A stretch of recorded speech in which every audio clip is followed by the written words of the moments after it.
காலங்களிலே கொடுத்து வந்தார்.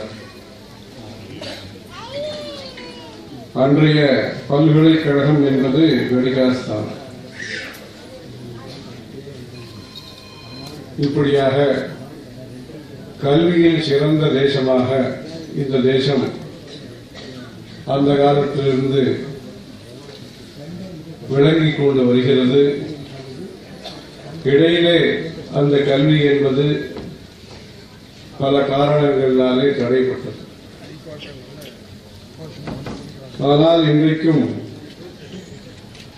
நம்மவர்கள் மேல் படிப்புக்காக படிப்பது வெளிநாட்டுக்கு என்று, பிறகு பட்டப்படிப்புக்காக, இப்பொழுது பள்ளிக்கூட படிப்புக்காகவும் வெளிநாடு என்கிற நிலை இருக்கிறது.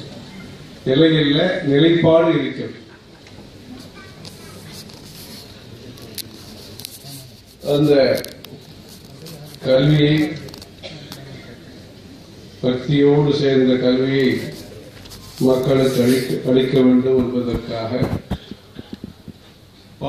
பாடசாலைகளோடு சேர்ந்து இந்த இங்கிலீஷ் படிப்பையும் சென்னையிலே அந்த காலத்திலே அடையாறிலே ஆரம்பித்து, பிறகு பல ஊர்களிலே விரிவுபடுத்தி, திருநெல்வேலியிலே, சென்னையிலேயே பல பகுதிகளிலே, வடநாட்டிலே, இப்படி பல இடத்திலே பெரியவர்கள் பல கல்வி சாலைகளை நடத்தி கொண்டு வருகிறார்.